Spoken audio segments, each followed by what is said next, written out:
if you had an accident where you smashed one of your thumbs and it put what you do for a living in jeopardy? You work with your hands. What would you do? We're about to talk with one doctor who took that man's, this happened, all right? This happened to a man, and this local doctor took one of the man's toes and attached it so that he could use it as a thumb. We're going to be talking to the doctor who did this on The Healthy Dude. I'm Kurt Williams, and we are joined by that very doctor, Dr. Manas Nigam, plastic and reconstructive surgeon with Sentara Health. Thank you for joining us on The Healthy Dude. When we heard about this in our newsroom, we were like, whoa, how did this go down? So, for starters, how did you even have the idea to do that? Well, for starters, I want to say thank you for doing this podcast for the community. Thanks for reporting on topics that are really important to people and asking questions that I think are in the back of everybody's mind. Well, not this specifically, but I've seen the other ones. And I think that it's great what you and your team is doing for the community. So thank you. Well, when we heard about this, we said, all right, we got to get this guy on our podcast. we got to get this guy on the Healthy Dude podcast. So, so this... Yes. How did you even have the idea to, what if we take one of his toes and use it as a thumb? Right. Yeah.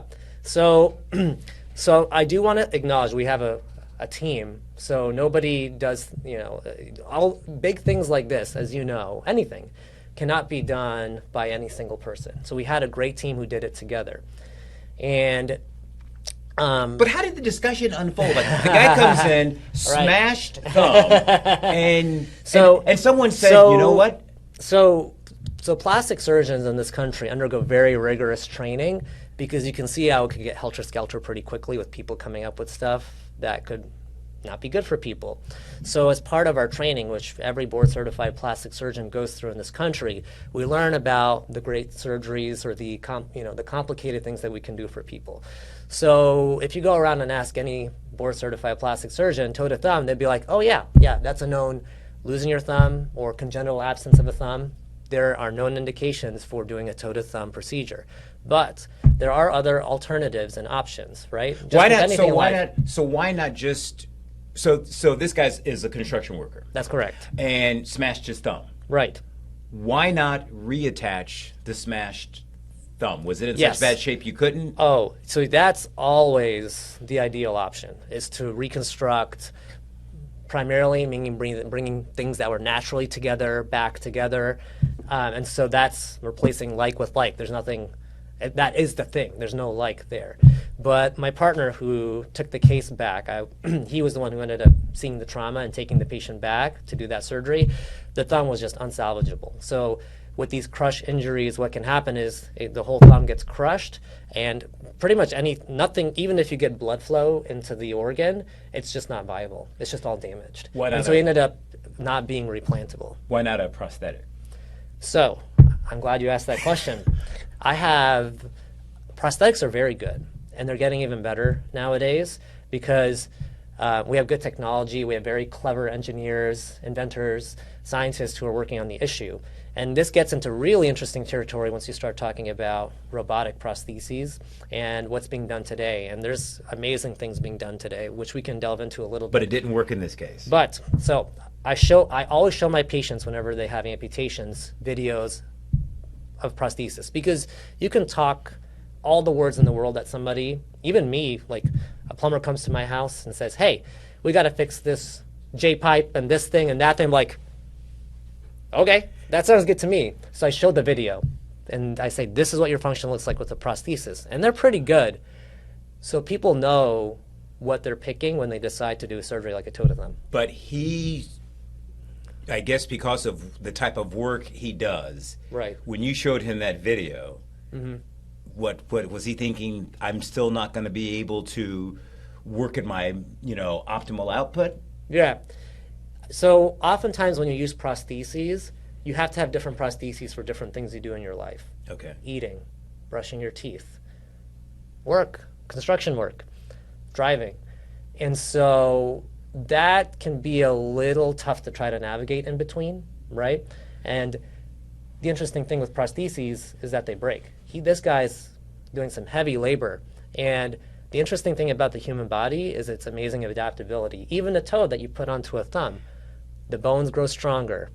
And so when he said muscles no adjust, to yeah. the prosthetic, I mean, did you say, all right, there is one more option? Oh, we man. could So- use. I mean, how do you have that conversation with someone and say, Yeah. okay, we can't use your thumb; it's too damaged. Right. You have concerns about the prosthetic, so we'll just use one of your toes. So if anybody ever came to see me, including yourself, I lay out all the options and I say, there's a third option too, actually, but I lay out all the options and I say, these are the advantages and disadvantages of each one.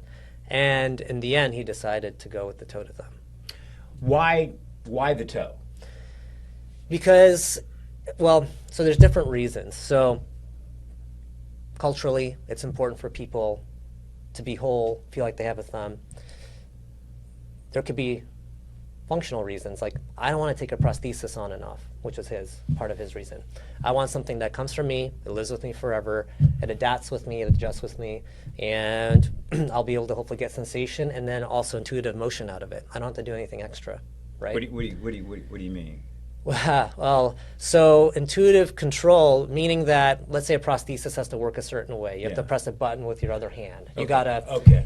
at this level, they have really good prostheses that could probably move with certain function intrinsic to the thumb, but you still have to do something else. You're not saying, I'm gonna flex my thumb now, let me flex my thumb now. This was, from what I understand, a 9-hour procedure. That's correct. I mean, that's like a regular work shift. I mean, that's a lengthy, and of course, this was a very complicated procedure. What was the most challenging part? Yeah. There were several. Right. Yeah.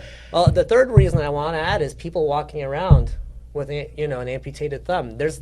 Plastic surgery is such a valuable field. I think in cosmetic, anything from cosmetic to reconstruction, you're making people feel whole or changing some aspect of them to make them feel like themselves again. And walking around with an amputated thumb, there's still the visual appearance of having an amputated thumb, even if you use a prosthesis. And we, as people, have progressed a lot, and we're very accepting of a lot of, of all kinds of people nowadays, you would hope. But I think that's still important to some people. All right, we've got Yeah. much more for Dr. Nigam, including all right, how's the patient doing, and what are the other applications of this type of procedure? That right after this. Welcome back. We are continuing our conversation with Dr. Manas Nigam. He is a plastic and reconstructive surgeon with Sentara Health. Want to pick back up on the challenges of connecting, tendons and vessels, and just what was the most challenging part about this procedure? Yeah, this is a great question. There were like so many. Where do you want me to start? It's all hard. But so whenever we take somebody to surgery, and I think the thing with choosing a plastic surgeon or having a plastic surgeon is we have to do a lot that we decide intraoperatively. And sort of my guiding mantra whenever I'm having to do that, which is a lot, which is often, you're basically, you want me to do your surgery because you trust my judgment, because I'm looking out for you 30 years from now. Not just to, for next week to get you out of the operating room as fast as possible. Whenever I make a move in surgery, it's because I'm thinking of yourself 30 years from now and what your functionality is going to be like or how that's going to look. So that's my utmost goal.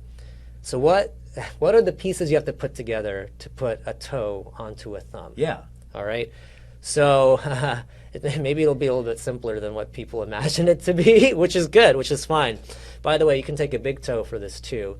He ended up in the end wanting to use a second toe. And because of the anatomy, and I checked his blood flow preoperatively, it was actually, to me, it made more sense to use the toe from the other foot. Well, what do you normally, Yeah. I guess I just maybe wrongly assume that you always Yeah. go with the big toe, but what do you normally, Well, I think or does it just depend on so the a lot patient? of the good data comes out of Asian countries, especially in Taiwan, where there's a doctor by the name of Fu Chen Wei who's published a lot about this procedure, and he's talked about the advantages and disadvantages of the first toe versus the second toe versus the third toe, because all of those can be used, especially for people who have multiple amputations, right? And so the big toe is bigger, so bigger bone stock, it's thought to be stronger, right? The second toe obviously looks better on your foot, right? Because you're not taking somebody's big toe, but it's also pretty stout, and sometimes the anatomy is favorable. And so then, what are the pieces that you need to put together? So, bone, tendons, artery and vein, the blood vessels. Am I forgetting something? And the skin. But don't you have to connect all of those to The make skin. sure? Yeah, but I'm That's just, it. But I'm just thinking. But each part is really, really important. So I'll just skip to what was probably the hardest part of the case. So my co-surgeon was Dr. Colin McNamara. So he is actually a surgeon at Portsmouth Naval, and we actually do cases together. Because if you're going to do them by yourselves, it's sequential. So first you get the thumb ready, then you get the toe, and then you put the toe on. And then, so if you have a team, somebody's harvesting the toe, somebody's getting the thumb ready, all right? So he's harvesting the toe, and I'm getting the thumb ready, all right? What we noticed was that the toe didn't have a blood supply that came from the top of a foot, and I knew this beforehand, which is why we wanted to use the opposite toe. It's sort of a variation where it comes from under the foot pad part of it, and that means your blood vessel is much shorter. So instead of going into the big radial artery in the snuff box, you can tunnel it and get it into there. We ended up going into one of the little digital vessels here that was providing good blood flow. And you can use a vein graft, meaning a graft that helps you bridge a gap, but we had a very small vessel. We ended up connecting it to one of the tiny vessels in his thumb, like you would do in a replant, which ended up being, for me, a good decision, right? And then I was responsible for putting the thumb on after that, because you have to decide what direction you want that thumb to face, right? When you're putting it on. So you want it to be in a functional position. If it's twisted out into space, it gets weird. So we spent a lot of time deciding where to position the thumb. You want it in a slightly, what we call pronate. This is pronation, this is supination, right? Okay. So amazing hand function that we have that allows a lot of opportunity. So when you pronate the thumb, you want it slightly pronated, turned in, so that he can actually pinch to all his fingers and grip objects in it. Is he able to do that now? Is he able to touch all his fingers with his thumb? Yeah. I have the video I can show you. All right. Yeah. I think we'll try to see if maybe we can post. I don't know how graphic it is, whether we can post it to our website, shameless plug, WTKR.com. Yeah, this is at 4.5 weeks, and he's nearly healed. And we got him moving because we felt our bone fixation was pretty good.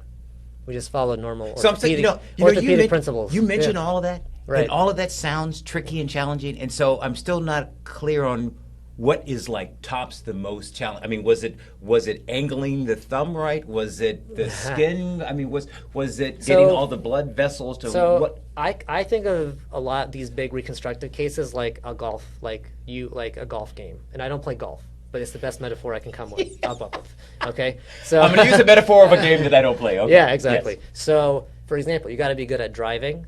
You got to be good at hitting balls out of sand dunes, and you got to be good at putting, which to me seem like very different skills. Okay. So it had... Okay. Right.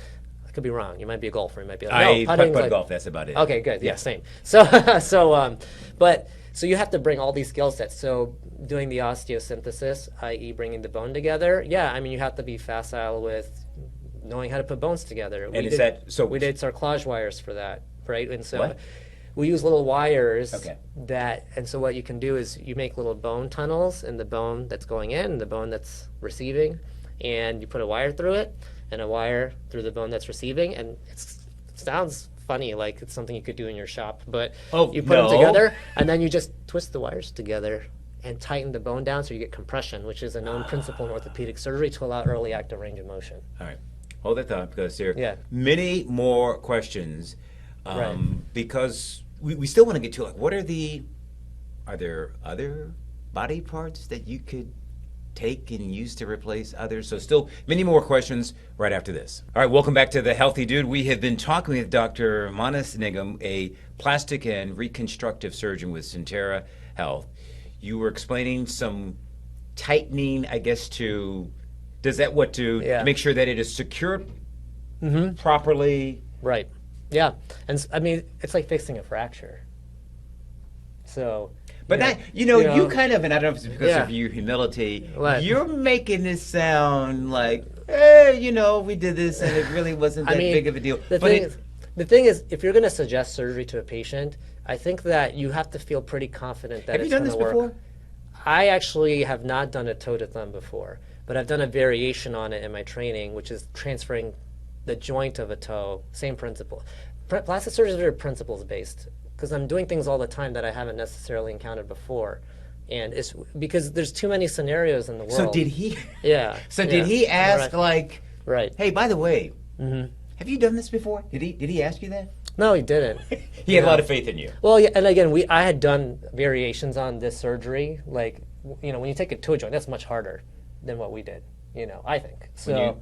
Take a toe joint to reconstruct a joint in a finger, for example. Okay. It's the same vessels, same tendon. You don't even have to take the tendon; you just take the joint. So were you? Right. So you had never done this before, but were you? We done variations of it. You done so, Yeah, I variations? trained at Georgetown. Yeah. And were then you I went to the stressed? Curtis National Hand Center as part of my residency, and then and then I went to fellowship at Baylor. No, And no, I just felt all prepared. I'm not questioning. Oh no, it's not credentials. I mean, I do all kind of training for my job, but if I there's just shadows. Yeah. But yeah. I mean, so you weren't stressed about doing this. I mean, there's the natural, okay, we're going to do this, let's do this, we want the patient to do well. So yeah, I mean, I think that it's natural to feel some apprehension, as with all things in life, You're at your daughter's graduation, and she's about to get up there, and you're like, oh my gosh, I'm so excited. Yeah. Anything in life. And All so right. So how's he doing? he's doing awesome.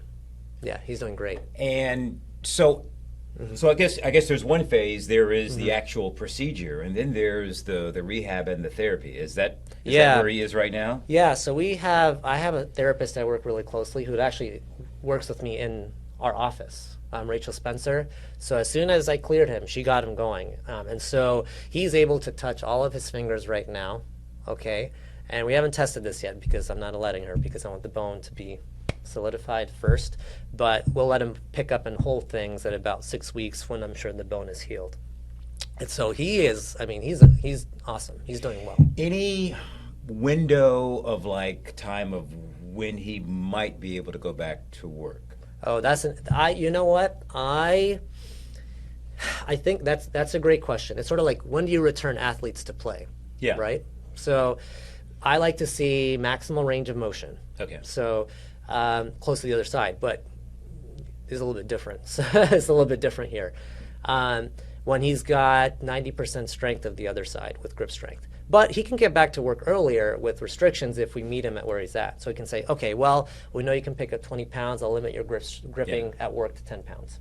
So, and workplaces are usually pretty good about working around restrictions. And that just depends on if the patient is ready. Hey, so speaking of workplace, so this was like a workplace injury, right? That's correct. Did his insurance cover it? Workers' comp. Okay. Why was it, I don't know if I want to ask, why was it so important for you to help this guy kind of get back something that he can maintain his livelihood, or what is it, what does it mean to you knowing that you're helping in that process? So thank you for asking that question. The reason I do what I do, to me, there's no greater reward than getting somebody back to something that gives them some sort of purpose in their life. That doesn't have to be work. It could be a hobby. Yeah. It could even be getting back to picking up your grandchild. Yeah. Right? And so that, to me, that's the most rewarding thing when you can give people that out of an injury, whether it's acute or chronic, happened yesterday or started happening a year ago. To me, there's no greater reward than getting people back to the things they love to do. So if you were to look at his, I guess by the time he's completely cleared and will you have to look at it closely to determine hey, wait a minute, that looks kind of like a toe, or will it be like you won't notice much at all? So I think with the prosthetic, oh yeah, I think people would know. But I think people would actually, I think they notice a surgical incision maybe potentially. But to be honest, I feel like I notice it all the time when I'm walking through the airports or just around. You say, oh, that person had that reconstructive surgery. Yeah. They had that reconstructive surgery, because that's my line of work. Oh But my the goal, goodness! So you can tell if I've had some work done. no, I mean, not unless it's really good. Not unless it's really good. But yeah, and I do want to, I mean, every part of the case was, I mean, these little vessels, I mean, they're less than a millimeter in size. We did the nerve too, because sensation is important as well. That's why I'm And just then trying to process. the tendons are their own thing. You have to weave the tendons. I had to get the tendon out of his wrist because they retract, and then pull it up, his normal thumb flexor, and then, you know, attach it to the flexor tendon of his toe. And so you have to just, that's why I said it's like a golf game. You have to do each part well to create a good outcome. And, Well, and then I have to give major props to Colin McNamara. We both did the microsurgery together under the microscope to get When you the say vessels together. microsurgery, Right. help. What is that? Yeah, so microsurgery is when we take, well, it can be done for lots of different things. You're working under a microscope, and, you know, there's technical definitions. We're putting together small nerves, small vessels, typically involving use of a microscope or loops, which are like little glasses that have little lenses on them. Last question. What are the other applications? Like, are there other body parts that are compatible with using them for other body parts? Yeah, so this is, I really appreciate you asking this question, which speaks to the beauty of all of plastic surgery in general.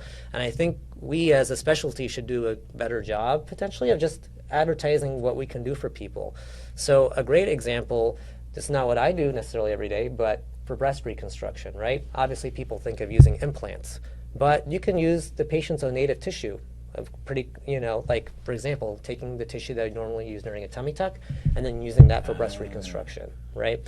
And so we do this routinely at Norfolk General, because Sentara Plastics Medical Group, the Sentara I mean, I Plastic think Surgeons, people have probably heard, like, take some of your, Right. I don't know, your fat that Right. you don't want and put it someplace else. Right. But, like, when you hear, like, you know, toe to thumb, Right. are there any other appendages or examples of Yeah. other applications for this? Okay, I'll just give some interesting examples. So we talked about deep, which is the belly from the belly, Yeah. tissue from the belly going to the breast. I can reconstruct a paralyzed function by taking a muscle from your leg, like the gracilis muscle, for example. And then, for example, so if your bicep wasn't working, you know, we've done this at Norfolk General. You know, somebody didn't have extensor function, so we took the muscle from their leg, hooked it up into the nerve, and you have to hook up the artery and the vein too. It's not a graft. It's separate. Any flap you take has to have an artery and a vein because the tissue's too big. A graft you take from somewhere, put on a space, it lives through diffusion from the surrounding wound bed. So we call that a free functioning muscle transfer. So Okay. then we do that at you know, in our department, we're reconstructive surgeons. You can Any others reconstruct the before we tendon. You can quickly take reconstruct the tendon. So you can take a flap from your arm, take it with one of the tendons in there, and then use that to cover up a wound, and then span the gap between ends of the tendon if they've been damaged as well, just as another example. You know, have a patient with an exposed knee joint, and you can't just close it because you need to be able to bend your knee. So we'll take tissue with fascia, use that to cover up the knee joint. So it's interesting the components you're trying to replace. Use the fascia underneath the skin to close up the knee joint, and then use the skin to give the pliable tissue so that they can bend their knee again. Well, Which we just did that for a gentleman who's not walking. We did that for him earlier this year, and he was walking the last time we saw him, which is amazing. That is. You know, I mean, this whole Right. this whole process, this whole concept is amazing. Dr. Nigam, thank you for. Yeah. Wait, was there something else you wanted to I throw do in want there? to acknowledge, though, that we stand on the shoulders of giants for anything we do, right? So obviously, you know, I did some research of my own, and so the first toe to thumbs were done by a surgeon named Dr. Nicola Dani out of Austria. But you know how he had to do that before we had microsurgery? He would take the toe and suture it. You would have to, you know, this is the original plastic surgery, old wartime wounds. He would take the toe, he would take the feet and suture them together. And so you put the toe in the right spot, leave it attached to some tissue so that it didn't die, and then the other foot would grow into it, and then you'd cut the connection at like 3 weeks. Okay. And that was the old school World War I, World War II reconstructive method, where you just kept tissues attached until you could disconnect them later. And so then we fast forward to 60, 70 years, surgical microscope. And you're doing this. Yeah. I got to ask. I know we're out of time, but I got to ask. Right. As far as his walking, I mean, he's he's walking. Yeah. He's like missing he's missing a toe. Did that in any way affect just normal walking? I mean, we'll have to see when he potentially wants to go play basketball or something like that. No, I mean, but other than that, he's getting around just fine. No, but he's walking. Yeah. Okay. Yeah. Dr. Nigam with Sentara Health, a plastic and reconstructive surgeon for Sentara Health. And I really enjoyed this. Oh, me too. This was Thank you. fascinating. All right. Thank you. And we thank you for checking out this edition of The Healthy Dude.